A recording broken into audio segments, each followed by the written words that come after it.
ఇదే జ్ఞాన మార్గాన్ని చదివేస్తారు. అప్పుడేమవుతుంది, జ్ఞానం అనుభవ జ్ఞానం అయితేనే నిలబడుతుంది తప్ప శాస్త్ర జ్ఞానం వల్ల నీ జిజ్ఞాస తీరుతుంది. అంతకుముందు తెలియదు, తెలుసు, ఆ మార్పు వస్తుంది. కానీ అది తెలుసు నీకు అనుభవానికి ఎంత మేరకు వచ్చింది. ఉదాహరణ చెబుతాను. పెళ్లి కాకముందు నీకు తండ్రి అనుభవం ఉందా? తండ్రి గురించి బాగా 100 పుస్తకాలు చదివింది. ఏది కరెక్ట్? తండ్రి అవిగితే నీకు అనుభవం వచ్చిందంట, 100 పుస్తకాలు చదివితే వచ్చిందంట. కాబట్టి నిత్య జీవిత అనుభవంలోనూ ఆత్మస్వరూపుడుగా, బ్రహ్మస్వరూపుడుగా, సాక్షి స్వరూపుడుగా 3 అవస్థలలో నిలబడ్డ వాడికి అనుభవ జ్ఞానం. శాస్త్రజ్ఞానం తక్కువ అని కాదు. కానీ అది మరి నీకు పంచాంగాన్ని పెడితే వర్షం పడుతుందా? ఇక్కడ వర్షలగ్నం ఉంది, 10 సెంటీమీటర్లు వర్షం పడుతుంది రాస్తాడు. పంచాంగాన్ని గట్టిగా పెడితే వర్షం పడుతుంది. అట్లాగే ఒక డైరెక్షన్ చూపిస్తుంది.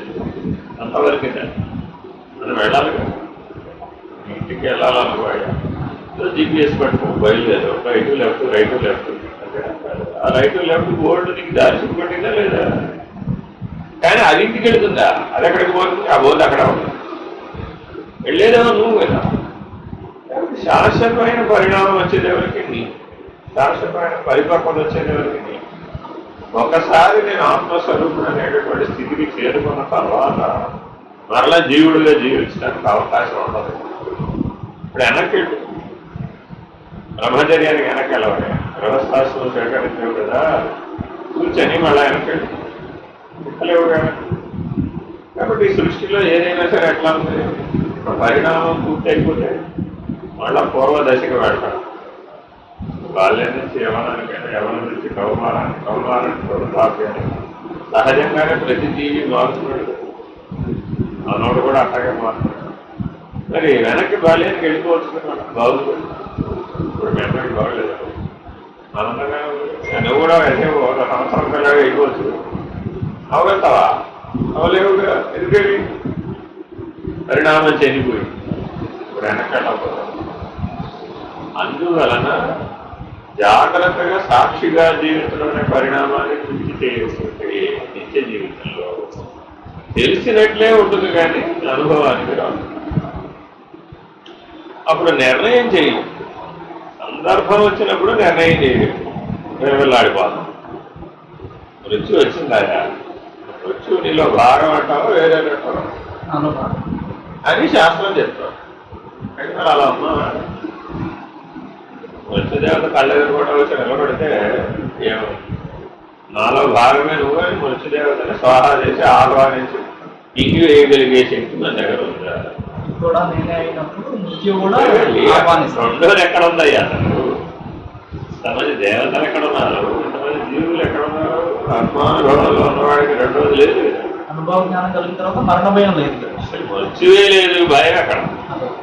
మృత్యు ఉన్నంతకాలం భయం ఉంటుంది, నిద్ర ఉన్నంతకాలం మృత్యు. నిద్ర లేకపోతే నిద్ర శవ సమానంగానే పడుకుంటున్నాం. సరే లేచేటప్పటికి లేస్తే ఉన్నాడు అన్నా, లేకపోతే పోయాడు. కానీ ఎప్పుడు ఉన్నదని అదేం ఎక్కడికి పోయిందని, అది ఎక్కడికి పోలేదు. ఈ శరీరంలో కాబట్టి ఇంకో శరీరంలో ఆ జీవనేనా అలాగే ఉంది. కాబట్టి ఈ ప్రయాణం, ఈ ఆట ఎంతకాలం ఆడాలి అనేది ఎవరికి వాడు విచారణ. కూడా ఒక ఆట అంతేగా. జీవితం మొత్తం మీద అనేక పాత్రలు ఆడుతున్నాం. పాత్రల ఆచరణ ఆట కాదు. ఒక పాత్రలో కాసేపు ఉంటున్నాం, ఆ తర్వాత ఆ పాత్ర మన అయిపోతుంది, వదిలేస్తాం. అట్లాగే ఉపాధులు కూడా ఆ పాత్రలు అయిపోతావా. నాటకంలో ఒక పాత్ర వేసిన వాడు రావణుడు పాత్ర వేసాడు, రావణాసురుడు పాత్ర వేసాడు. స్టేజ్ దిగినాక రావణుడు రావణాసురుడు అంటే కలుగుతారా? అది అయిపోయింది అసలు, అది అక్కడే అయిపోయింది. స్టేజ్ దిగంగానే వాడైపోతుంది. అలాగే వ్యవహారంలో ఎన్ని పాత్రలు పోషించినా అవి సత్యం కాదు. అవి సత్యం కాదనే ఎరుక ఉంటాయి, వేరు వేరు లేకపోతే అందులో కలిసిపోవాలి. కలిసిపోతే విడదీయలేం కదా. నటనలో జీవిస్తాం. రెండు భ్రాంతే. వాస్తవంలో సూర్యుడి దగ్గర నుంచి చూస్తే భూమి సత్యమా చంద్రుడు సత్యమా? రెండు సత్యంగా. కానీ మరి మనం భూమి మీద నుంచి చూస్తే అంతా ఉన్నట్టు కదా. కాబట్టి ఏ వ్యూ పాయింట్ నుంచి చూస్తున్నాం అనేది చాలా చాలా సాపేక్ష దృష్టిలో నిరపేక్ష దృష్టిలోకి మనం పరిణామం చెందాలి. సాపేక్ష దృష్టి అంటే ప్రవృత్తి మార్గం, నిరపేక్ష దృష్టి నివృత్తి మార్గం. నివృత్తి మార్గమేగా సత్వగుణం అంటే. ప్రవృత్తి నివృత్తి కార్య అకార్యే భయ అభయే జయా వ్యక్తి బుద్ధి సత్వార్థ సాత్వికి. చేసిన పనే మళ్ళా మళ్ళా చేయాలనిపిస్తున్నాడు బుద్ధికి. ఎందుకంటే ఆల్రెడీ చూస్తున్నాను.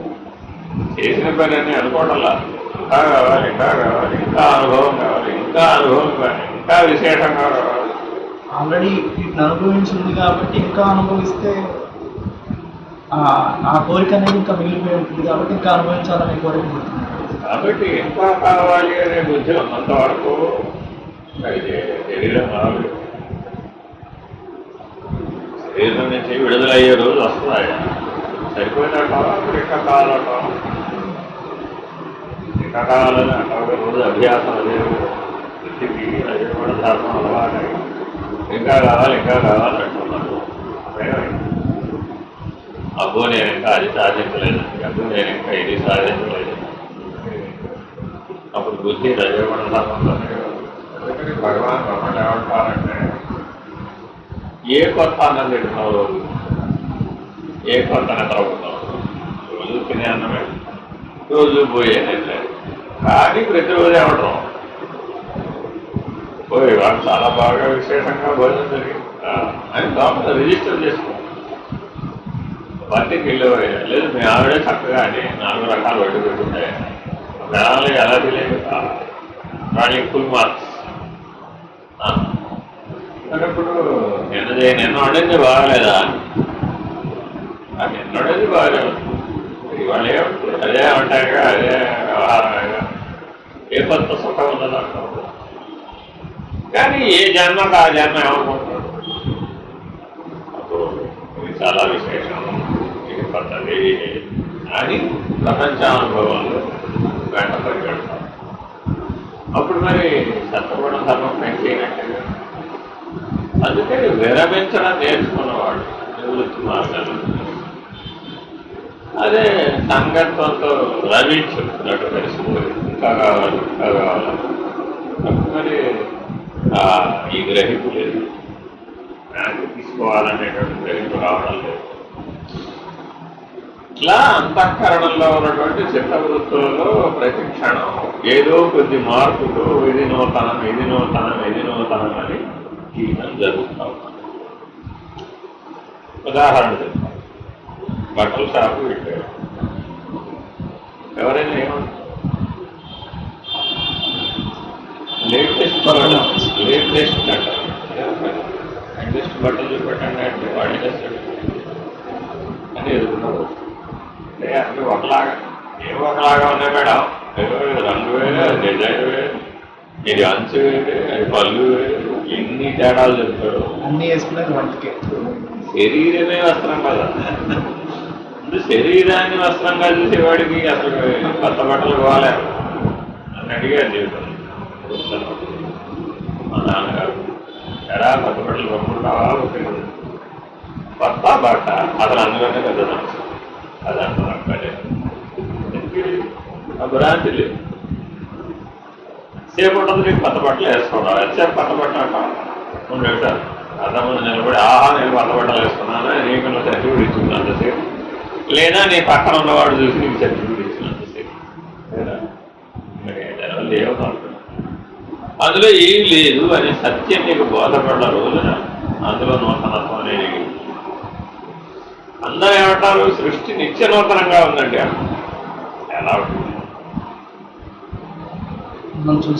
మిథ్యా వస్తువు నిత్య నూతనంగా ఎలా ఉంటుంది అంటే అప్పుడు ఏం చెప్పామా అంటే నాకు అన్న కళ ఇవాళ గంటలేదు, నా కళ నిన్నే, ఇవాళ కళ ఇవాడే. ఇలా మనం తల్లి గర్భం నుంచి కళ కట్టం. జీవితం అంతా కళ అనే స్థితి పనిచేస్తున్నాడు. మరి ప్రతిరోజు అదే కళ వస్తున్నాడు. ఈరోజు కళ ఆ రోజే, మరి నిత్య నూతనమే కదా. మరి కళ యొక్క మౌలిక స్వరూపం నిత్యే కదా, లేస్తే లేదు కదా. పడుకోక ముందు లేదు, లేస్తే లేదు. మరి లేని దాన్ని నిత్య నూతనం అనేటట్టు అవరా నాయన. ఈ దృష్టితో చూడటం రా. సాధన ఉందా ఇప్పుడు లేదా? ప్రపంచం ఉందా లేదా? ఉన్నట్టే కాలే సత్యవద్భాతి. శంకర్లు అందుకని వీటికన్నిటికీ భగవంతుడు బుద్ధుడు శూన్యవాదంతో చెప్పాడు. నా మనసులో నుంచి వచ్చిందే బయట బాగా కనిపిస్తుంది. సృష్టి ధర్మంలో అర్థం చేసుకోవడంలో రెండు పద్ధతులు. ఒకటి ఏమిటి? పరమాత్మ పద్ధతి. రెండు ప్రకృతి పద్ధతి. ప్రకృతి పద్ధతితో వెళ్ళిన వాళ్ళందరూ కూడా శూన్యవాదంతో వెళ్ళి ఆ మానసిక శూన్యత అన్న దగ్గర ల్యాండ్ ఇంకంతే, ఫినిష్డ్, సీల్ పడి. ఆలోచన రాహిత్యమే ముక్తి అని తేల్చేస్తుంది. ఆలోచన రాహిత్యం ముక్తి అని ప్రశ్న వేయడానికి చాలు, అక్కడ తిరిగి. అలాగా అందరినీ ధ్యాన మార్గంలో ప్రవేశపెట్టేశాడు. అంతకుముందు లేదా ధ్యానం? లేదు. అందరూ చెప్పింది అదే కదా. జ్ఞానం రాకుండా మనసు జ్ఞానంలోకి వెళ్ళటం కష్టం. అసలు విచారణ లేకుండా జ్ఞానం ఎక్కడ వస్తుంది? అయినా సాధన లేకుండా సాధన ఉండాలి, సాధనతో కూడిన విచారణ ఉండాలి, విచారణతో కూడిన ఆచరణ ఉండాలి, ఆచరణలోంచి ధ్యానం పుట్టాలి. ఇది కదా వర్షక్రమం అని శంకరులు మాయావాదాన్ని ముందుకు తీసుకుంటారు. దాంట్లో ఏం చెప్పాడు అందుకని? బ్రహ్మ సత్యం జగన్మిథ్య. ఎప్పుడు ఎప్పుడు జీవ బ్రహ్మలు ఒకటే నీకు ఎప్పుడు తెలుస్తుంది అంటే, మాయా వస్తువు మిథ్యా వస్తువు స్వకాలే సత్యవద్భాతి అని ఒక సొంతది. మరి స్వకాలే సత్యవద్భాతి అంటే ఏమిటయ్యా? అది ఉన్నప్పుడు తోచుతుందా లేదా? ఈ వస్తువు ఇక్కడ ఉందని నీకు తోచింది. తోచినప్పుడు ఉందా లేదా? ఇదిగా స్వకాలే సత్యవద్భాతి. భాతి ఉన్నట్టు తోచి అంతే. ఇక్కడే కూర్చొని ఎలా పోయాడు ఈ వస్తువు ఏమైనా అక్కడే ఉంది, నీకు లేదు అంతే కదా. వస్తువు లేదన్నవాడు వస్తువు ఉంది, నీకు లేదు. ఏమైంది అని అడిగి, ఇప్పుడు నీ బయట ఉన్న ప్రపంచం అంతా నీ లోపలికే ఉంది. వేరే దగ్గరికి అక్కడికి పోలేదు. అది నీ ఇల్లు అనుకో, నీ సంసారం అనుకో, నీ ఉద్యోగం అనుకో, నీ వ్యవహారం అనుకో, నువ్వు నటించే పాత్రలు అనుకో, ఏందన్నా చెప్పు. అవన్నీ సుషుప్తి కాలంలో అక్కడికి పోయి నీలోకి పోతున్నాయి. ఇప్పుడు నీలోకే పోతే మరలా ఎక్కడి నుంచి రావాలి? రావాలి ఎక్కడే లేదు. ఇప్పుడు ఇవన్నీ ఎక్కడ దాకా అంటావు? ఎక్కడ? అంతఃకరణం. మనసు బుద్ధి చిత్తం అహంకారం అనే అంతఃకరణంలో గుణాల రూపంలో, వాసనల రూపంలో, సంస్కారాల రూపంలో సూక్ష్మమైన మైక్రోఫిలింగా ఈ లోపలే ఉంది. అందుకని ఏడు ప్రమాణం అని దానికి ఏడు ప్రమాణం అని అడిగారు కదా. నాయన రోజు ఉదయం నేను నిద్ర లేస్తున్నావు కదా, రోజు ఒకేలాగా లేస్తున్నావు. ఏ ఒక్క రోజు ఒకేలాగా లేవు. ఎందుకని? నిద్రపోతున్నవాడే కదా మేలుకునేది. మరి నిద్రపోతున్నవాడు లోపల ఏమీ చేయటం లేదు, అకర్మణ్యత్వంలోనేగా ఉన్నాడు. ఏ పని లేదు, అదేగా నిద్రంటే. అవ్యవహారిగా ఉన్నాడు. కానీ అక్కడ విషయానంద సుఖాన్ని, వృత్యానంద సుఖాన్ని అనుభవిస్తుంది. ఆనందమయ కోశం మళ్ళీ ఏమైంది? మళ్ళీ అన్నమయ కోశంతో ఉంది. మరి ఇప్పుడు ఎవడు నిద్రపోయాడో వాడే మేలుకొన్నాడు అంటావా? ఎవడైతే ఆనందమయ కోశానికి సాక్షిగా ఉన్నాడో వాడు మేలుకున్నాడు. రెండు ఒకటే. వేరు వేరు. ఇది ప్రతిబింబం, అది బింబం. ఆనందమయ కోశ సాక్షి బింబం, పంచకోశ వ్యవహారం చేసేది ప్రతిబింబం, చిదాభాసుడు అంటారు. బింబం ఉంటేనే అంతే. సత్ అనేది బింబం, ఎప్పుడు సత్తు మారదు, బింబం మారదు. కానీ ప్రతిబింబం మాత్రం వ్యవహారానుగుణ్యంగా మారదు. ఇప్పుడు నీకు ప్రధానం ఏది? బింబమే ప్రధానం. బింబమే ప్రధానం అన్నవాడికి అసలు ప్రతిబింబం ఎలా ఏర్పడుతుంది? శిరాభాజుడు లేడు. అసలు శిరాభాజుడు లేడంటే వాడి వ్యవహారాన్ని ఎలా ఆపడుతుంది? అంతేనే కదా. సాక్షి. కానీ మరి సర్వకాల సర్వావస్థల్లో మరి బింబంగా ఉంటున్నారు. మరి ఉండనప్పుడు అవస్థను బట్టి మారిపోతున్నాము. అప్పుడు మరి పంచకోశాల్లో కలిసిపోతున్నాము, శరీరత్రయంలో కలిసిపోతున్నాము, గుణత్రయంలో కలిసిపోతున్నాము, ఆత్మత్రయంలో కలిసిపోతున్నాము. మరి సుఖదుఖాలను అనుభవిస్తున్నాము. మరి అప్పుడు నైనిత్యం సాక్షిగా ఉన్నది అక్కడ. అందుకని శిల్ప సామాన్య సంవాదం ఏం చెప్తుందంటే, ఆయన ఆకాశంలో సూర్యుడు ఉన్నాడు, ఘట జల ప్రతిబింబం ఏర్పడింది. ఒక కొండలో నీళ్లు బయట ఉన్నాయి, సూర్యుడు అందులో ప్రతిబింబించి కొండలో నీళ్లు వేడే కాలం కొండ వల్ల ఎక్కినాయి, కొన్ని చుట్టుపక్కల ఉన్న పంచభూతాల వల్ల ఎక్కినాయి, సూర్యుని వల్ల, సూర్యుని యొక్క శక్తి వల్ల ఎక్కింది. ఇప్పుడు సూర్యుడు కొండలోకి దిగి వచ్చాడా? కొత్త సూర్యుడు ఏమైనా కొండలో ఉన్నాడా? కానీ సూర్యుడు ఉన్నాడా లేదా? ప్రతిబింబ సూర్యుడుగా. కానీ ఆ ప్రతిబింబ సూర్యుడికి మరి నీళ్ళు వేడెక్కుతున్నాడు, పరిణామం కూడా వచ్చింది, నీళ్ళు వేడెక్కి ఎక్కే క్రమంలో అందులో ఉన్న ప్రతిబింబం వచ్చి గోడ మీద పడింది. గోడ ప్రకాశిస్తుంది. గోడ మీద ఉన్నది ప్రతిబింబమా బింబమా అనాల్సిందే. మీ అమ్మాయి గోడ మీద ప్రతిబింబంతో ఆడుకుంటుంది. ఇక్కడి అది ప్రతిబింబం అని తెలియదు కదా. అబ్బా గోడ ప్రకాశిస్తుంది, ఎక్కడన్నా గోడ ప్రకాశిస్తుందా? ఎవరికి తెలిస్తే, తెలియకపోతే అదే ప్రకాశం, అదే అది ప్రతిబింబం కాదు, బింబమే. తండ్రిగా సత్యమా ఆత్మగా సత్యమా అని అడిగారు. కానీ మరి రోజువారీ జీవితంలో అప్పుడు ప్రతిబింబమే సత్యం అయిపోవాలా?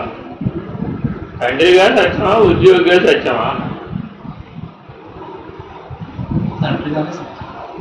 రెండు ప్రతిబింబాలు. ఉద్యోగి దగ్గరగా ఉన్నది ఏదైతే ఉందో అది ఘటజల ప్రతిబింబం, బియ్య ప్రతిబింబం. అంతేగా ఎడ తెలిసాయా నీకు అన్నాం. ఆ ప్రకాశాన్ని వెంబడించి పోవాయాను, ఆ వాడ మీద పడుతుంది కదా. ఆ ప్రకాశం యొక్క మూలానికి అనుకుంటూ ఎక్కడి నుంచి వచ్చింది అనుకుంటూ వెళితే దాని మూలాన్ని తెలుసుకోవడానికి ప్రయత్నిస్తే కొండ దగ్గరికి వెళ్ళి ఆగింది. తీరా కొండలో ఉన్న ప్రతిబింబాన్ని చూస్తే అది కూడా ప్రతిబింబం అని నీకు తెలియలేదు. అజ్ఞానం చేత అది కూడా బింబమనే అనుకున్నాం. ఎవడో వచ్చి చెప్పాడు, ఒరే ఇది కొండలో నీళ్ళు, కొండ ప్రకాశం కాదు, జడం అది, అది ప్రకాశించదు. నీళ్ళు కూడా జడమే, పంచభూతాలు కూడా జడమే, పంచభౌతిక దేహం కూడా ఎలా జడము, పంచభూతాలు అనేటటువంటి బ్రహ్మాండం అనే ఘటం కూడా జడమే. మరి చైతన్యం సూర్యుడు, మరి ఆయన అక్కడున్న సూర్యుడే నిజ సూర్యుడు తప్ప ఈ కొండలో ఉన్న సూర్యుడు నిజ సూర్యుడు కాదు కదా అని నిన్ను మేల్కొల్పాడు. అప్పుడేమై ఊర్ధముఖంగా తలపైకి చూడమని ఏమో తెలిసింది. ఓ కొండలో సూర్యుడు లేడురా బాబు, ఆకాశంలోనే సూర్యుడు ఉన్నాడు, నిజ సూర్యుడు అక్కడ ఉన్నాడు అని ఒకసారి తెలిసింది. తెలిసిన జ్ఞానం ఇప్పుడు ఎప్పుడు పనిచేస్తుందా? పనిచేస్తుంది. మళ్ళా ప్రతిబింబమే నేనుగా మారిపోయానని అంటావా? లేవు.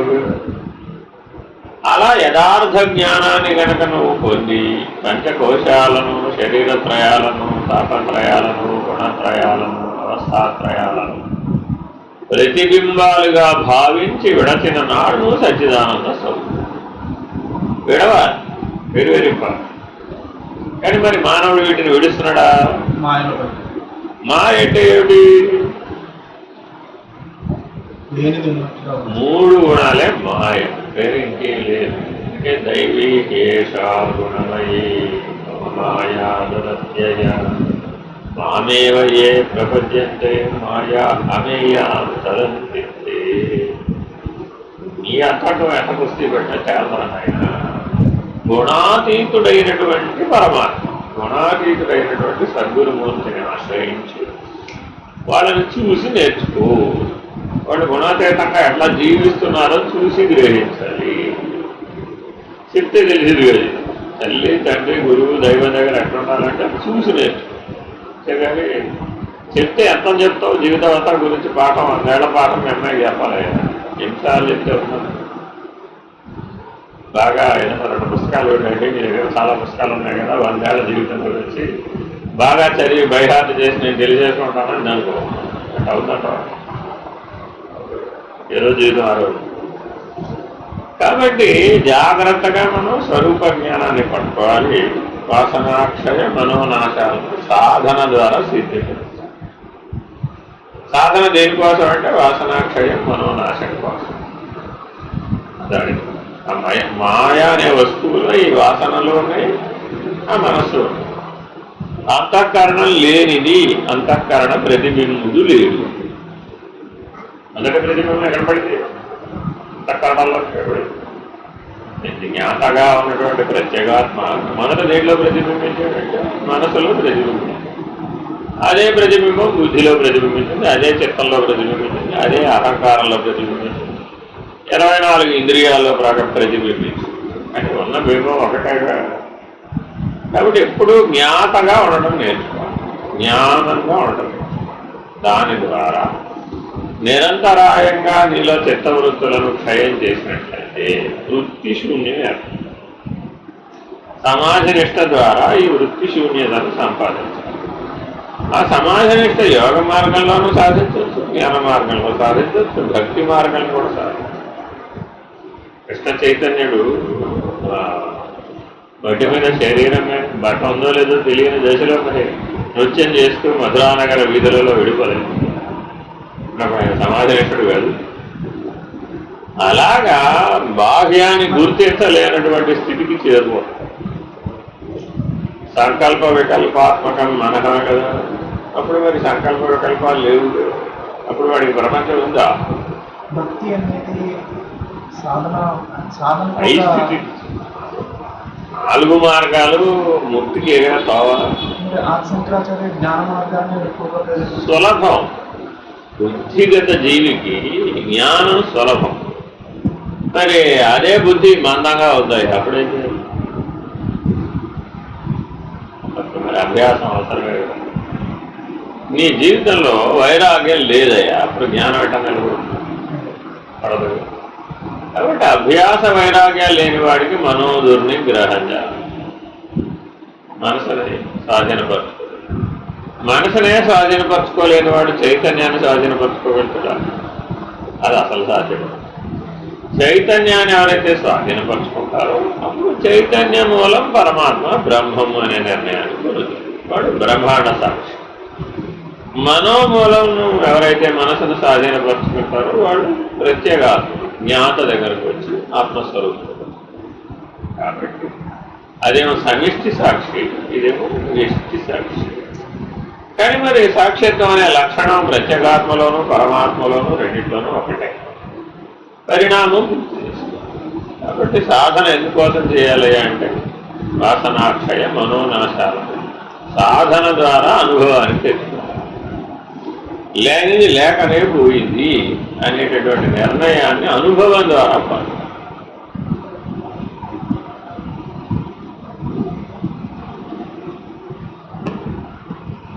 ఒక కొండలో ఆకాశం ఉందా లేదా? కొండ బయట కూడా కొత్త ఆకాశం ఎక్కడికి వస్తుంది? ఘటాకాశం కొత్తగా రాలా? మఠాకాశమే ఘటాకాశంగా చూడబడింది. మరి మఠాకాశం ఎక్కడికి వచ్చింది? స్ఫటాకాశంలో భాగంగా ప్రకాశం అనే ప్రజ్ఞా ప్రకాశం అనే ప్రకాశం తెరవలే ఉంటుంది. అలాగే ప్రజ్ఞా వస్తువు ప్రజ్ఞా ప్రకాశమే ఆత్మ ప్రకాశంగా ఉంటుంది. అప్పుడేమైపోయింది? ఆ రెండింటికి ఏ మార్పు లేదు. సినిమాలో ఏమైనా మార్పులు ఉండొచ్చేమో కానీ తెరలో ఏం మార్పులు, తెర ఎప్పుడు తెరే. ప్రొజెక్టర్లో లైట్ మారిపోతా, ఆ ప్రకాశం ఏం మారదు.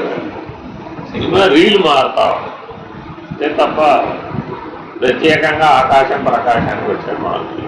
ఎందుకంటే ఆత్మలో ఆకాశాన్ని, ఆకాశం అనేది ఆత్మలో నుంచి వ్యక్తం.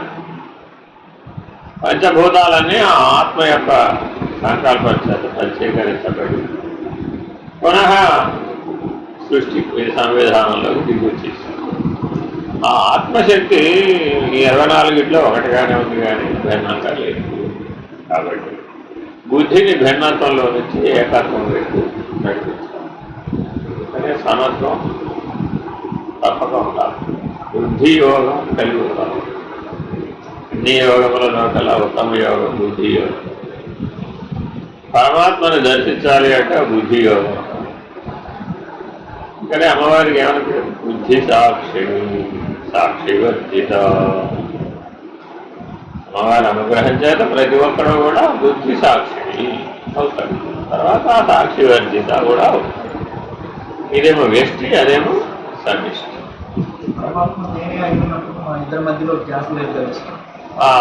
నేనే అయ్యున్నానన్నది ఎక్కడ దాకా ఉంటుందంటే బ్రహ్మాండ సాక్షిగా బ్రహ్మాండ వ్యాప్తంగా నీకు పని చేయడం వస్తుంది. కానీ ఇప్పుడు నాకు నీ శరీరం నుంచి వ్యాపించే ఉన్నావు కానీ బ్రహ్మాండమంతా వ్యాపించలేవు. ఉన్నానన్నది నీకు అనుభవంలో శాస్త్ర నిర్ణయం ఒకటి, అంటే విచారణపూర్వక నిర్ణయం ఒకటి. 2 అనుభవపూర్వక నిర్ణయం. ఎట్లా తెలుస్తుంది? విచారణ చేసిన తర్వాత అనుభవపూర్వక ఎట్లా తెలుస్తుంది అంటే ఎదుటివాడి హృదయంలో నువ్వు ప్రవేశించగలవు. వాడి పర్మిషన్తో పని లేదు. అలా వాడిని చూస్తూ ఉంటాను, వాడి హృదయంలో ప్రవేశించేసి వాడి చైతన్యంలో మార్పులు చేసేసి వాడిని ఉత్తమమైన ఉత్థాన స్థితికి లేవనెత్తగలిగే సామర్థ్యం మనిషి ఎదురుకుండా ఉన్నా లేకపోయినా కూడా చేయవచ్చు. ఇలా ఎంతమందికైనా సహాయం. మరి ఇప్పుడు వీడు కదా సర్వవ్యాపకమైనటువంటి స్థితిలో ఉన్నవాడు. అలా ఉన్నటువంటి వాళ్ళని మనం సద్గురువులుగా ఆశ్రయించి మనం పరిణామం విశేషం ఏదైతే దాని భావన అనుభవంలో ఉంటే ఈ సాధన అనన్యత అని అంటారు. అనన్యత, అనన్య భక్తి. అనన్యాశ్చింతయంతో మాం ఏ జనా పర్యుపాసతే. నాకు పరమాత్మకు భేదం లేదు అని ఎవరైతే చింతన చేస్తారో వాళ్ళు నన్నే పొందుతారు. కాబట్టి అనన్య భావన ఉండటం మంచిదే. అనన్యం వల్లనే నువ్వు జ్ఞానాన్ని పొందుతావు, లేకపోతే పాడలేవు. నేను జీవుడు వేరే దేవుడు వేరే అనంతకాలం ఆత్మజ్ఞానం ఉండాలి. కాబట్టి అన్నింటిలో ఉన్నటువంటి సాక్షిని నేనే, అన్నింటిలో ఉన్న ప్రకాశాన్ని నేనే, అన్నింటిలో ఉన్న చైతన్యాన్ని నేనే. సచ్చైతన్య జ్ఞాన ప్రకాశ ఆనంద లక్షణాలు ఎక్కడైనా ఉండాలి. అదెవరు? ఎక్కడ లేవు. చీమలో ఉన్నాయి, దోమలో ఉన్నాయి, గడ్డి కోతలో ఉన్నాయి, మర్రి చెట్లు ఉన్నాయి, పంచభూతాలంతా వ్యాపించాయి. అవతల కూడా ఉంది. విశ్వాంతరాళం అంతా కూడా ఈ సచ్చైతన్య జ్ఞాన ప్రకాశ ఆనంద లక్షణం. 14 లోకాలంతటా కూడా వ్యాపించింది కూడా ఈ 5 లక్షణాలు. కాబట్టి చాలా జాగ్రత్తగా ఆ లక్షణాలతో ఉండాలి. జ్ఞానం వచ్చిన తర్వాత చేయడానికి ఏముండదు, ఉండడమే. అప్పుడు నీకు 2 ద్వారాలు తెచ్చుకోవాలి. ఒకటి ఏంటంటే ఎవరైనా సద్గురువు చేతులు పనిముట్టుగా దైవ ప్రణాళికలో భాగంగా నువ్వు జీవించేటటువంటి జీవన విధానం లభించడం ఒక పద్ధతి. 2 నీవు తరించి అక్కడికి ఊరుకోవడం 2వ. ఇలా 2 మార్గాలు కరెక్ట్. ఎవరు ఎలా అనేది వారి వారి సామర్థ్యాన్ని పెట్టుకోవడం. అందరూ అందరికీ సహాయం చేయలేరు. అందుకని తప్పక సద్గురువు చెప్పి శరణాగతి అయి ఉండాలన్నమాట. ఒక అవతారుడితో ఒక సద్గురువు శరణాగతి అయి ఉంది ఆ జీవితాన్ని గడుపుకోవడం. అప్పుడు ఉన్నావా అంటే లేక ఉన్నాను. ఇక్కడ ఆయన స్వయంగా ఏం చేయడు. ఎందుకని స్వీయ ఉనికిని కూలికి. అప్పుడు శరీరంలో శరీరిగా ఉన్నాడు. అదే బ్రహ్మాండం కూడా దాటితే ఆ శరీరం, కాలాన్ని కూడా దాటితే ఆ శరీరం. ఇలాగా అర్థం చేసుకోవడానికి అనేక రకాల స్థాయి భేదాలతో, స్థితి భేదాలతో బోధ చెప్పేటప్పుడు అందించడానికి, సూచించడానికి ప్రయత్నం చేస్తాం. జాగ్రత్తగా పడుతుంది. అందుకని పిండాండ పంచీకరణ, బ్రహ్మాండ పంచీకరణ, సాంఖ్య విచారణ తెలిసి ఉండాలి. అలాగే తారకం, ఇక్కడి నుంచి అక్కడికి తరించడం ఎలాగా అనేటటువంటి సాధనా పద్ధతి తెలిసి ఉండాలి. సిద్ధించిన తర్వాత అమనస్క స్థితిలో ఎప్పుడు నిలకడ చెందుతారు. అందుకని సీతారామాంజనేయ సంవాదం బాగా చదవాలి. ఆ ఒక పుస్తకం చదివి జాగ్రత్తగా ఆచరిస్తే అది అమనస్క స్థితిలో నిలబెట్టు. అందులో శ్రీరామచంద్రమూర్తి ఉపదేశించినటువంటి ఒకే ఒక గ్రంథం ఆయన గురువుగా ఆంజనేయుడికి బోధించాడు. ఎవరు లేరు శిష్యుడు. అవతార పురుషుడైనటువంటి రామచంద్రమూర్తికి శిష్యులు ఎంతమంది అంటే ఒక్కడే. అయిపోయినాక చెబుతాడు ఆంజనేయుడు, నీకు నాకు భేదం లేదు కదా. ఆ అనన్యత ద్వారానే జ్ఞానానికి ఉంది. కానీ ఒకసారి ముందు మీరు సీతారామాంజనేయ చదువు, ఆన్లైన్లో కూడా ఫ్రీ గురుకుల్లో కూడా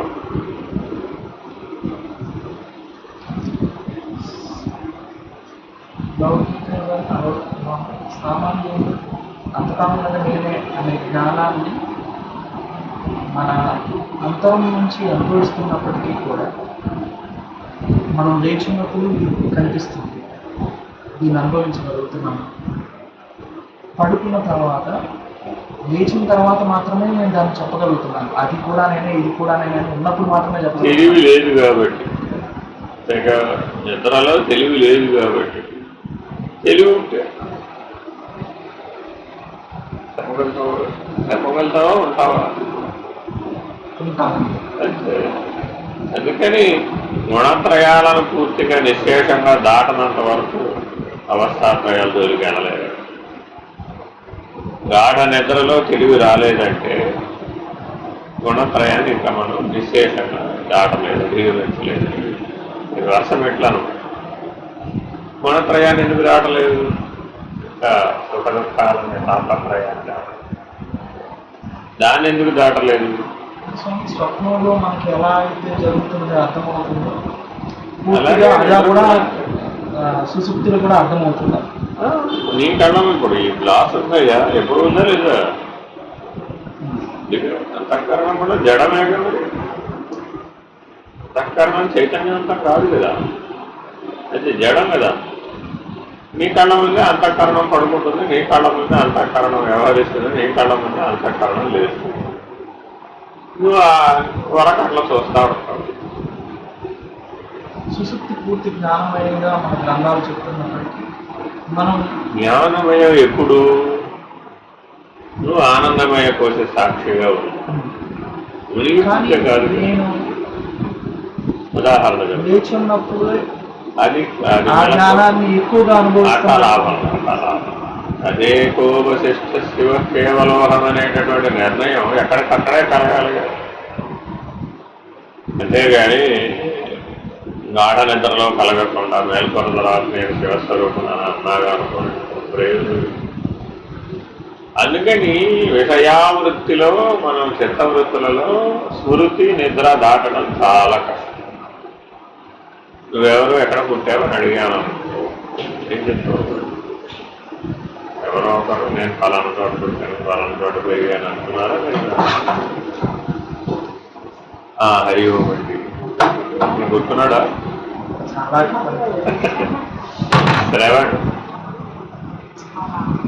ఐఏఎస్ అకాడమీ రన్ చేస్తాడు.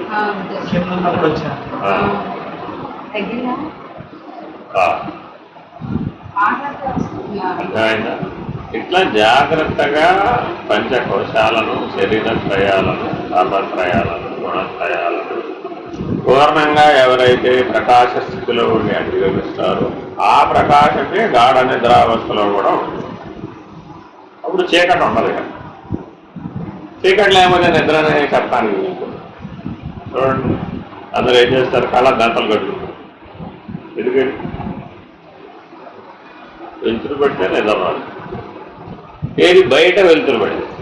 అందుకని శంకర భగవత్పాదులు ఏకశ్లోకి రే బయట వెలుగు ఉంది అంటున్నావు కదా, ఒప్పుకుంటున్నావుగా బయట ప్రకాశం ఉందని.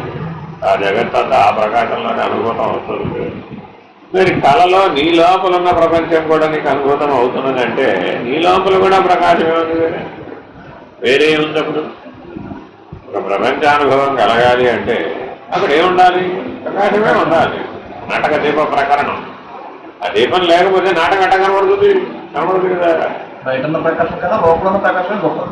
అసలు లోపల ప్రకాశము బయట ప్రకాశమే ఉన్నది. అసలు ఉన్నది లోపలైన ప్రకాశమే, బయట అయిన ప్రకాశం. అసలు ఈ మధ్యలో ఈ పంచభౌతిక దేహము అంతఃకరణం ఎక్కడ ఉన్నాయని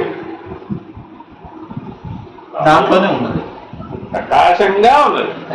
దాంట్లో లేదు, మళ్ళా జడం లేదు, ఎప్పుడూ జడం లేదు. చైతన్యం ఘనీభవించినటువంటి స్థితిలో అది జడంగా భాసితమవుతుంది అంతే. తల్లిలో శోణితంగా ఉన్నాడాయా జీవుడు, తండ్రిలో శుక్లంగా ఉన్నాడాయా. మరి గర్భస్థ శిశువుగా తయారైనాకేగా పాంచభౌతిక దేహం లభించింది. పూర్వం లేడా? ఉన్నాడు.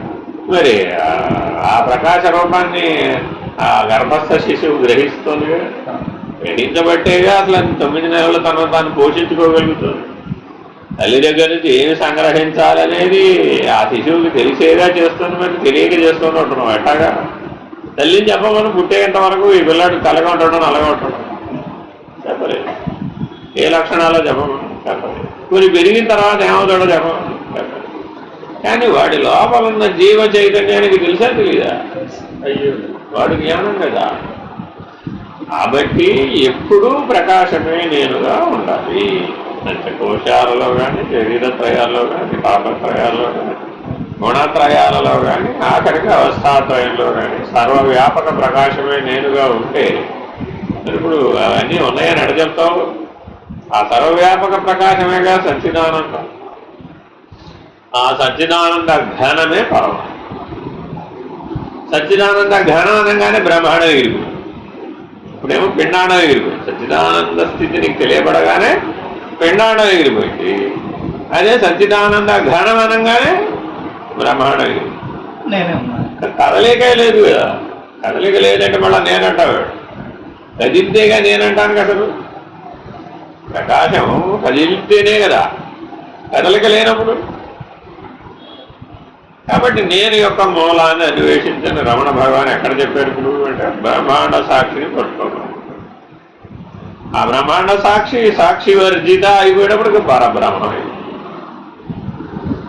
అట్లా జాగ్రత్తగా తత్వానుదృష్టితో తత్వానుసారం ఆత్మానుసారం ఎవరైతే నిత్య జీవితంలో జీవించి సాధనపూర్వకంగా ఈ అనుభవ జ్ఞానాన్ని పొందుతాడో వాడికి పునః నాకు మరొకటి కావాలనేది మిగిలిందా? ప్రకాశానికి ఏం కావాలి? సూర్యుడు ప్రకాశించాలంటే చంద్రుడు ఉండాల్సిందేనండి అంటాడు. సూర్యుడు ప్రకాశించాలంటే నేను లేవాల్సిందేనండి అంటాడు. ఏమన్వయం అన్వయం వ్యతిరేకం రోడ్డు పనికి. కాబట్టి అటు భౌతిక ధర్మంలోనూ అలా లేదు. స్థూల సూక్ష్మ కారణ మహాకారణ స్థితులలో వ్యష్టి సమిష్టిలలో ఎక్కడా కూడా ఆ భేదం లేదు. అవన్నీ బోధ కొరకు, సూచన కొరకు, నిన్ను పరిణామం చెందించడానికి మాత్రమే చెప్పబడ్డాయి. సాంఖ్య విచారం. తారకంలో ఎవడైతే సర్వవ్యాపక ప్రకాశమే నేననే స్థితికి చేరుకున్నాడో వాడు ఏమైపోయేటప్పుడు ఇంకా వాడికి విచారణతో పని. ఇంట్లో ఎన్ని చదవాలి? ప్రకాశమే నేనుగా ఉన్నవాడికి మా ఇంటి ఎన్ని చదవాలని గుర్తొచ్చే అవకాశం ఉన్నాయి. లేదు, అంత కారణమే లేదు అక్కడ. కాబట్టి వాడికి స్మృతి పనిచేయదు. స్మృతి లేనప్పుడు నిద్ర ఎక్కడికి పనిచేస్తుంది. తల్లి గర్భంలో పిల్లవాడు ఊగిస్తాడు, చూస్తూ ఉంటాడు. అందుకని పిల్లాడు పుట్టిన తర్వాత ఒళ్ళో పుడకబెట్టుకుని తల్లి ముందుకి అట్లా ఊపుతాడు. వాడికి రిజెంబ్లెన్స్ అన్నమాట. గర్భస్థ శిశువుగా ఎలా తిరిగాడో ఆ ఊయల అలా ఊపుతారు. ఏమైపోయాడు వాడు పడిపోతాడు. ఇప్పుడు వెదైపోయాడు, ట్రైన్లు ఎక్కాడు. ట్రైన్ ఎక్కగానే అప్పటి వరకు బాగానే ఉంటాడు. ట్రైన్ ఎక్కగానే ఎక్కడ ప్రపంచంలో ఉన్న నిద్రంతా వచ్చేస్తాడు. మరి అంత బలమైనటువంటి స్మృతులు. కాబట్టి నిద్ర కూడా ఆ స్మృతిలో భాగమే. టైం అయిపోయిందిరా పడుకోవాలి, టైం అయిపోయిందిరా లేవాలి, టైం అయిపోయిందిరా పరిగెట్టాలి. ఆఖరి శ్వాస నిజంగానే టైం అయిపోయింది, అప్పుడేం చేస్తాం. కాబట్టి సర్వవ్యాపక ప్రకాశమే నేను, బ్రహ్మ ప్రకాశమే నేను అని స్థిరంగా ఉంటాం. తెలుసుకుంటాం ఒక భాగం అయితే, అలా ఉండటం రెండవ భాగం. అది జ్ఞానంతో చేయవచ్చు, కర్మతో చేయవచ్చు, భక్తితో చేయవచ్చు, యోగంతో చేయవచ్చు. నీ సామర్థ్యాన్ని బట్టి. భగవాన్ రమణులు జ్ఞానంతో ఉన్నారు. వారు మాత్రం తపస్సు చేయలేదా? పాతాళ వినాయకుడు గుహలో ధర్మం అట్టలు గడ్డిపోయేటట్టు లేవకుండా 12 సంవత్సరాలు తపస్సు చేయలేదు. జ్ఞానాన్ని నిలుపుకోవడం కోసం తపస్సు చేయబడుతుంది, కానీ తపస్సు ముందే రావడానికి అవకాశం జరుగుతుంది. అంత స్ఫురణ వారికి ఉంది కాబట్టి, జన్మ సంస్కారంలో ఉంది కాబట్టి. జన్మ సంస్కారంలో లేకపోతే సాధన వస్తుంది. అలా నీ సామర్థ్యాన్ని బట్టి ఏదైనా చెప్పడం గ్రహింపు. తపస్సు అనేది కర్మ కాబట్టి ఇప్పుడు గుర్తుపెట్టుకోవాలి. కర్మ కాలంలో జరుగుతుంది కాబట్టి అది ప్రకాశం అన్నప్పుడు తపస్సు చేసేది ఎవరు? వృత్తి ఎగిరిపోయింది, కర్మలతో ఎగిరిపోయింది, భోక్తలతో ఎగిరిపోయింది, సంఘాలతో ఎగిరిపోయింది. ఇవి ఎగిరిపోతే అప్పుడు మరి వాడిని అడిగేవు ఏం చేసేవాడు?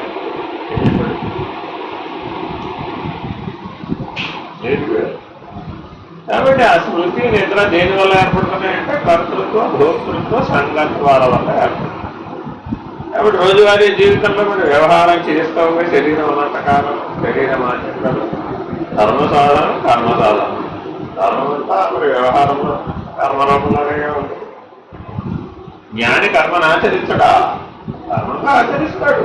మరి శరీరం అనవరు పెడతాడు. నేను ప్రకాశాన్ని కూర్చున్నవాడు అనవరు పెడతాడు. అదే సమంతర దానికి నోట్లో పడదు కదా. కాబట్టి నైమిత్తిక కర్మ వదిలేశాడు, కానీ నిత్య కర్మ సామాన్యంగా. అందుకని ఏం చెప్తారంటే ఆ కర్మ ఎప్పుడు కూడా జ్ఞానపూర్వకంగా చేసే కాబట్టి 3 లక్షణాలు ఉండాలి. కర్తృత్వం ఉండకూడదు, భోక్తృత్వం ఉండకూడదు, సంకల్పం. ఈ 3 త్యాగాలతో ఎప్పుడైతే ఆచరిస్తావో అప్పుడు ఇంకా లేదు. అట్లా సహజంగా ఉంటుంది. ఉదాహరణ మీ శ్రీమతి గారు ఎక్కడో మార్కాపురం పుట్టింది. ఆ పుట్టింది నీకు గుర్తుందమ్మా అని అడిగేవారు. అదే అది రోజు పుట్టితే గుర్తుండాలి కదా. మా అమ్మాయిని కన్నదైతే నాకు గుర్తుంది, కానీ నేను పుట్టింది నాకు గుర్తు లేదంటే ప్రతివాడు. మరి అదేం తెలియదు నీకు. నీ సంగతి ఎవరు నీకు తెలియదా? ప్రపంచం అంతా తెలుసా? కాబట్టి ఇప్పుడు అక్కడ ఏమైపోయింది? అక్కడ మరుపు వెళ్ళి లేకపోలా మరుపు వెళ్ళి. ఎందుకని ఆ జ్ఞానం లేకపోతే తల్లి గర్భంలో నుంచి శిశువు ఎట్ట బయటపడతాడు? వాడు బయటపడుతున్నాడా? తల్లి కంటుందా? వాడే బయట. కానీ నేనే కంటున్నాడు. వ్యవహార రీత్యా శరీరం దృష్ట్యా నేనే కన్నాను, నేనే పెంచాలా. మరి ఉన్నది ప్రకాశం అయితే అంటమేమిటి, పెంచడం. కాబట్టి అలా డైరెక్ట్ గా లేదని చెప్పేస్తే ఏమైపోతుంది ప్రపంచం. అందుకని అంతర్ముఖ నిర్ణయాలను బయటికి చెప్పకూడదు. అలా జీవించి నిర్ణయం పొందాలంటే లేనివాడుగా లోపల ఉండాలి. లేనివాడుగా ఉంటే వాడికి ఏం లేవు. ఏదాలు నాకేం అవసరం, ఏది అవసరం లేదు. గండ బ్రహ్మాండాలలో నాకేది అవసరం లేదు అనగలగాలి. అప్పుడు ముక్తి మోక్షం సాధ్యం. ఏ ఒక్క అవసరం మిగిలిన దానికోసం రావచ్చు. ఈ జన్మలో ఏదో ఆరోగ్య లోపంతో జీవించడం ఎవరు వాడు నిరంతరాయం ఈశ్వరుడు ఏమంటారు? మంచిగా ఏ లోపంలో సరిగా తెంచుకోవాలన్నాడు. పరిమితం. కానీ అన్ని పరిమితులను మనం కాదనగలగడం కాదు. కానీ స్థూల సూక్ష్మ కారణ మహాకారణ శరీరాలను సాధనగలిగిన వాడే పూర్తి మోక్ష స్థితిలో ఉండగలరు. అది ఊరకొనడం. ఆ ఊర ఉండడం అంటే కింద కాదు, అది దానికి ఏ పని లేకుండా ఊరికే కూర్చున్నవాడు కూడా ఉంటాడు. ఆలోచన లేకుండా ఏమి కదలకుండా ఒక చోట ముద్రా చెప్పలాగా కూర్చున్నాడు. నేను కూడా ఊరికే ఉన్నాను. అందువలన సర్వవ్యాపక ప్రకాశం పరమాత్మయే నేను అనేటటువంటి నిర్ణయం సర్వదా ఉండాలి. అప్పుడు సకల దేవతలు నీలోనే ఉంటారు, అన్ని లోకాలు నీలోనే ఉంటాయి, అన్ని సమస్తము బ్రహ్మాండం అంతా నీవే. ఈ స్థితిలో ఎప్పుడు ఉంటారు. ఈ స్థితిలో ఉంటే జీవుడికి సంబంధించిన మెలకువ కళా నిద్ర వచ్చింది ఎట్లా ఆవరిస్తుంది, బ్రహ్మాండానికి సంబంధించిన సృష్టి స్థితి లయములు ఎట్లా పనిచేస్తాయి. అవి లేవు, ఇవి లేవు. ఇక్కడేమో మెలకువ కళా నిద్ర, అక్కడేమో సృష్టి స్థితి లయం. సరే, పరమాత్మకి ఇవి లేవు, అవి లేవు. ఎక్కడో ద్వారకలో ఉంటే హస్తినలో ద్రౌపది పిలిస్తే ఎలా తెలుస్తుంది? అంతటా ఆయనే ఉన్నాడు కాదు. సైంటిఫిక్గా అంటే మనం ఆధ్యాత్మికంగా ముడిపడి ఉన్నది సైంటిఫిక్గా చాలా దగ్గరగా ఉన్నప్పటికీ కూడా సైంటిస్టులు ఎందుకని లేకపోతే ఇప్పుడు ఎలక్ట్రాన్ ప్రోటాన్ న్యూట్రాన్ లోపల పాజిట్రాన్ కూడా వెళ్ళావయ్యా, గాడ్ పార్టికల్ వరకు అది దీంట్లో ఉన్నది, నాలో ఉన్నది, మీలో ఉన్నది అదే అని సిద్ధాంతం కూడా చెప్తున్నా కదా. అక్కడ ఏంటంటే పదార్థం అనే పరిమితిని దాటలేదు. రెండు పరిమితులు ఉంటాయి నీ బుద్ధికి. ఇంకొక పదార్థం అని నేను గ్రహించట్లేదు కదా, దీన్ని నేను సమస్తంలో నేను ఇంకొక పదాన్ని వాడుకోకుండానే చోట్ల ఉన్నది ఏటమేనండి, అంతే కదా. అప్పుడు ఆ నామరూపాలు ఆ కుర్చీకి లేవు. అక్కడేమున్నాయి? యాటంలో. ఇక్కడేమున్నాయి? 96 కోట్ల యాటంలు ఉన్నాయి కదా. ఒక రాశిగా రాశీభూతమైన 96 కోట్ల యాటంలు ఉన్నాయి. దాన్ని మంచిగా డ్రోన్లు, అంతే కదా. కానీ 96 కోట్ల యాటంలు స్వేచ్ఛగా పనిచేస్తాయా, స్వతంత్రంగా పనిచేస్తాయి? స్వేచ్ఛగానే పనిచేస్తాయి. స్వతంత్రత లేదు. స్వతంత్రత పరమాత్మ. మరి ఇప్పుడు నేను స్వతంత్రత కదా పొందాలి. స్వేచ్ఛత వరకే ఉంటుంది బంధం కదా. నిమిత్తం మాత్రం ఒక ఆవు కూడా స్వేచ్ఛ నేర్పం. దానికి ఎంత పొడుగు తాడు కడితే అంటాం. తాడు కట్టావయ్యా, స్వేచ్ఛగా తిరగవచ్చు, ఎంత తిరుగుతుంది. ఆ తాడు పొడుగు ఎంత ఉంటే 60,000 అంటే స్వతంత్రం లేదు. అలాగే నీకు స్వతంత్రత ఎక్కడ? దేవుడు పరతంత్రుడు, దేవుడు పరతంత్రుడు. మరి అప్పుడు స్వేచ్ఛతో సంతృప్తి పడిపోయిన వాడు స్వతంత్రత కోసం ప్రయత్నిస్తాడు. ఒక వ్యక్తిని మార్చాలి అంటే స్వతంత్రుడైన వాడు మార్చగలడే కానీ స్వేచ్ఛగా జీవించేవాడు ఎట్ట మారుస్తాడు? మార్చాడు. ఉదాహరణ, కుబ్జ మధురానగరంలో ఎదురొచ్చింది. మరి పరమాత్మ అట్లా ఊరికే ఆవిడ గడ్డాలు పట్టుకున్నట్టు ఎత్తాడు. ఆవిడ డ్వార్ఫ్ వెరైటీ చేస్తా నార్మల్ వెరైటీ. అలా ఎలా చేసేవయ్యా అమ్మరాడు. నేను స్వతంత్రుడు, నేను ఏదైనా చేయగలను. మరి పరమాత్మ స్వతంత్రుడై ఏదైనా చేయగలడు కానీ జీవుడు స్వేచ్ఛ వరకే చేయలేడు. వాడికున్న పరిమితి మేరకే కానీ అవతార పురుషులందరూ స్వతంత్రులు, ఏదైనా చేయగలరు. పైగా సకల సృష్టికి వాళ్ళు ఒక మెట్టు ఎక్కించేస్తారు, వాడి ప్రమేయం లేకుండా. అందుకని అవతారుడితో కలిసి అవతార యుగంలో జీవించడం నాకంటే అదృష్టం లేదు. సద్గురువుని ఒక అవతారాన్ని ఆశ్రయించి మనం జీవిస్తే ఆ ఆశ్రయం ద్వారానే నువ్వేం ప్రయత్నం చేయగల, వాడు ఆటోమేటిక్గా ముందుకెళ్ళాలి. ఆ శరణాగతి అంత బాగా పనిచేస్తాడు. ఎందుకని వాడు స్వతంత్రం. సృష్టిలో ఏ మార్పులైనా వాడు చేయగలిగే సామర్థ్యం. ఏదైనా చదువుతాడు.